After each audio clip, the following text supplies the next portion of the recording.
ലോക്സഭാ പ്രതിപക്ഷ നേതാവ് രാഹുൽ ഗാന്ധി പണിയെടുക്കുന്നത് തന്നെ ബി.ജെ.പിക്ക് വേണ്ടിയാണ്. രാഹുൽ ഗാന്ധി വഞ്ചനയാണ് കാണിക്കുന്നത്. മഹാരാഷ്ട്ര, ഡൽഹി, ഹരിയാന, ബീഹാർ എന്നിവിടങ്ങളിൽ ബി.ജെ.പിയെ അവിടെ തടയേണ്ടത് അദ്ദേഹത്തിന്റെ ഉത്തരവാദിത്തമായിരുന്നു. എന്നാൽ രാഹുൽ ഗാന്ധി ആകട്ടെ ബി.ജെ.പിക്ക് വളരാൻ അവിടെ വെള്ളവും വളവും പകരുക മാത്രമാണ് ചെയ്തത്. രാഹുലിനെതിരെ രൂക്ഷ വിമർശനം ഉന്നയിച്ചുകൊണ്ട് തൃണമൂൽ കോൺഗ്രസ് നേതാവ് കുനാൽ ഘോഷ് രംഗത്ത്. മമതാ ബാനർജിക്കെതിരെ വിമർശനം ഉന്നയിച്ചതിന് മറുപടിയായിട്ടാണ് ഇപ്പോൾ രാഹുലിനെതിരെ അദ്ദേഹം സംസാരിച്ചിരിക്കുന്നത്. രാഹുൽ ബി.ജെ.പിക്ക് വേണ്ടിയാണ് പ്രവർത്തിക്കുന്നത് എന്നതാണ് അദ്ദേഹത്തിന്റെ ആരോപണം. ബംഗാളിൽ മമതാ ബാനർജിയുടെ ധ്രുവീകരണ രാഷ്ട്രീയം ബി.ജെ.പിയുടെ വളർച്ചയ്ക്ക് സഹായകരമാകുന്നുവെന്ന് രാഹുൽ ഗാന്ധിയുടെ പരാമർശത്തിനാണ് ഇപ്പോൾ തൃണമൂൽ നേതാവ് ഇത്തരം ഒരു രൂക്ഷമായ പ്രതികരണം ഇവിടെ നടത്തിയിരിക്കുന്നത്. പല പ്രധാന സംസ്ഥാനങ്ങളിലും ബി.ജെ.പിയെ നേരിടാനുള്ള ഉത്തരവാദിത്തത്തിൽ രാഹുൽ ഗാന്ധി പരാജയപ്പെട്ടുവെന്നും ഇപ്പോൾ പശ്ചിമ ബംഗാളിൽ ബി.ജെ.പിയെ പരോക്ഷമായി തന്നെ സഹായിക്കുകയാണ് എന്നും അദ്ദേഹം ഇവിടെ ആരോപണം ഉന്നയിച്ചു. പക്ഷെ അദ്ദേഹത്തിന് അത് ചെയ്യാൻ കഴിഞ്ഞില്ല. തൃണമൂൽ കോൺഗ്രസ് അവരെ പരാജയപ്പെടുത്തുന്നിടത്ത് ബി.ജെ.പിക്ക് ഒരു നേട്ടം സൃഷ്ടിക്കാൻ സഹായിക്കാനാണ് അദ്ദേഹം ഇവിടെ വരുന്നത്.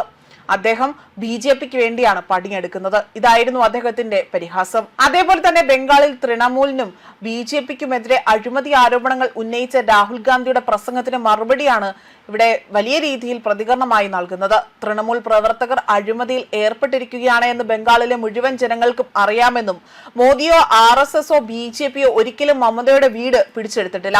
കാരണം യഥാർത്ഥ പോരാട്ടം തൃണമൂലുമായല്ല, അവിടെ കോൺഗ്രസുമായാണ് എന്നത് അവർക്കറിയാം.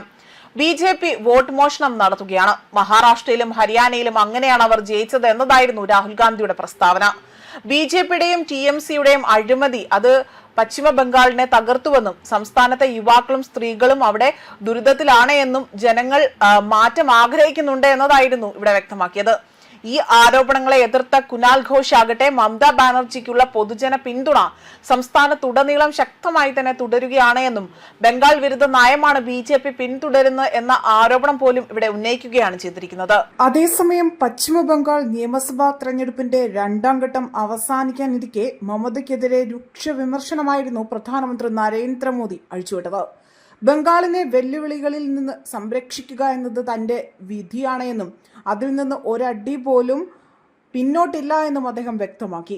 സംസ്ഥാനത്തെ ക്രമസമാധാന നിലയാകട്ടെ അത് തകർന്നുവെന്നും സ്ത്രീകളുടെ സുരക്ഷ ഉറപ്പാക്കുന്നതിൽ തൃണമൂൽ സർക്കാർ പൂർണ്ണമായും പരാജയപ്പെട്ടുവെന്നും അദ്ദേഹം കുറ്റപ്പെടുത്തി. അതേപോലെ നീതിയുടെയും മാറ്റത്തിന്റെയും പ്രതീകമായാണ് ബി.ജെ.പി സ്ഥാനാർത്ഥികളെ അദ്ദേഹം ജനങ്ങൾക്ക് മുന്നിൽ അവതരിപ്പിച്ചത്.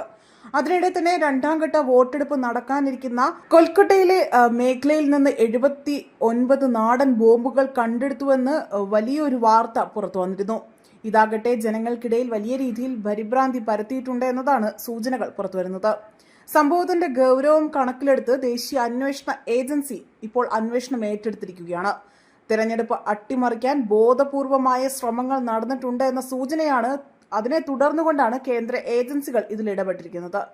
ഏപ്രിൽ 29 വോട്ടെടുപ്പ് നടക്കുന്ന 142 മണ്ഡലങ്ങളിൽ സുരക്ഷാ ക്രമീകരണങ്ങൾ തിരഞ്ഞെടുപ്പ് കമ്മീഷൻ കർശനമാക്കിയിട്ടുണ്ട്. സംഘർഷ സാധ്യതയുള്ള മേഖലകളിൽ കൂടുതൽ കേന്ദ്ര സേനയെ വിന്യസിപ്പിക്കുമെന്നും ഇപ്പോൾ നിർദ്ദേശം നൽകിയിരിക്കുകയാണ്. രാഷ്ട്രീയ ആക്രമണങ്ങളും പ്രത്യാക്രമണങ്ങളും കൊണ്ട് ബംഗാൾ ഇപ്പോൾ വലിയ രീതിയിൽ അവിടെ കലുഷിതമാകുന്ന ഒരു സന്ദർഭത്തിൽ കൂടിയായിരുന്നു പ്രധാനമന്ത്രി നരേന്ദ്രമോദിയുടെ സന്ദർശനം ഉണ്ടായിരിക്കുന്നത്.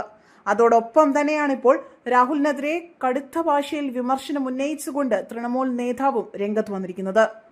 ന്യൂസ് ഡെസ്ക് കർമ്മ ന്യൂസ്.